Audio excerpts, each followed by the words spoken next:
TV this is Kavya. Today news updates ఇప్పుడు చూద్దాం. అనుబంధం, ఆత్మీయత అంతా ఒక బూటకం. ఆత్మ తృప్తికై మనుషులు ఆడుకునే నాటకం వింత నాటకం అనే ఒక సినిమా కవి పాట పాడినట్టు వైఎస్ జగన్, వైఎస్ అవినాష్ రెడ్డి మధ్య ఉన్న ఆత్మీయత, అనుబంధాలు ముగింపు దశకు చేరుకున్నాయి. చిన్న పిల్లోడు, అమాయకుడు అని సర్టిఫికేట్ ఇచ్చి బాబాయ్ మర్డర్ కేసు నుంచి అవినాష్ రెడ్డిని జగన్ తప్పిస్తూ వచ్చారు. ఇప్పుడు అదే అవినాష్ రెడ్డి జగన్ అన్నకు జలక్కివ్వడానికి రెడీ అయ్యారు. మంచి ముహూర్తం చూసుకుని బీజేపీలోకి జంప్ అవ్వడానికి రంగం సిద్ధం చేసుకుంటున్నారు. రాజకీయాల్లో శాశ్వత మిత్రులు, శాశ్వత శత్రువులు ఉండరని అంటూ ఉంటారు. శాశ్వత బంధువులు కూడా ఉండరని అవినాష్ రెడ్డి మరోసారి ప్రూవ్ చేయబోతున్నారు. తన ఎంపీ సీటు కోసం సొంత బాబాయ్ వివేకానందరెడ్డి గొడ్డలతో ముద్దాడి పైకి పంపించాడనే ఆరోపణలు అవినాష్ రెడ్డి మీద ఉన్నాయి. అలాంటిది తన స్వార్థం కోసం జగన్ అన్నకు జలక్ ఇవ్వకుండా ఎలా ఉంటారు? అవినాష్ రెడ్డి కోసం జగన్ ఎన్నో త్యాగాలు చేశారు. ప్రజలకు దూరం అయ్యారు, కుటుంబానికి దూరం అయ్యారు, ఎన్నో నిందలు భరించారు. కానీ నీ త్యాగం నీదే, నా దారి నాదే అంటూ జగన్ అన్నకి అవినాష్ రెడ్డి నమ్మక ద్రోహం రుచి చూపించబోతున్నారు. తమ్ముడు తమ్ముడు అని పాకులాడిన జగన్ కి తన కుమ్ముడు ఏ రేంజ్ లో ఉంటుందో అవినాష్ అనుభవంలోకి తీసుకురాబోతున్నారు. లెక్క ప్రకారం ఈసారి ఎన్నికల్లో కడప ఎంపీ నియోజకవర్గం నుంచి అవినాష్ రెడ్డి ఖాయంగా ఓడిపోవలసిన వాడే.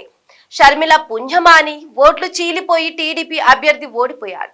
షర్మిలే కనుక పోటీ చేయకుంటే అవినాష్ రెడ్డి ఈసారి ఎంపీగా గెలిచేవాడు కాదు. అయినప్పటికీ అవినాష్ రెడ్డి జైలుకు వెళ్లకుండా ఎంపీ సీటు కాపాడలేదు. ఎందుకంటే ఇంతకాలం అవినాష్ రెడ్డిని కాపాడుకుంటూ వచ్చిన జగన్ అన్న రెక్కలు తెగిన పక్షిలా పక్కన పడి ఉన్నాడు.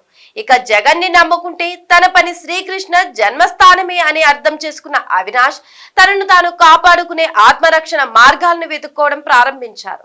అందులో చాలా ముఖ్యమైనది బీజేపీ తీర్థం పుచ్చుకోవడం. ఈసారి ఎన్నికల్లో వైసీపీ మొత్తం 4 ఎంపీ స్థానాల్లో గెలిచింది. రాజంపేట నుంచి పెద్దిరెడ్డి మిథున్ రెడ్డి, తిరుపతి నుంచి డాక్టర్ మద్దెల గురుమూర్తి, అరకు నుంచి డాక్టర్ గుమ్మా తనుజారాణి వైసీపీ అభ్యర్థులుగా గెలిచారు. నిన్నటి వరకు జగన్ అన్నకి జయకొట్టిన ఎంపీ మిథున్ రెడ్డి కేంద్రంలో తనకున్న పరిచయాలను ఉపయోగించుకుని తనతో పాటు తిరుపతి, అరకు ఎంపీలను కూడా బీజేపీలోకి తీసుకెళ్లడానికి సిద్ధంగా ఉన్నారు. ఇక అవినాష్ రెడ్డి స్వయానా జగన్ కి తమ్ముడు కాబట్టి రాముడి వెంట లక్ష్మణుడిలా ఉంటారని అవినాష్ రెడ్డి జోలికి రాలేదు.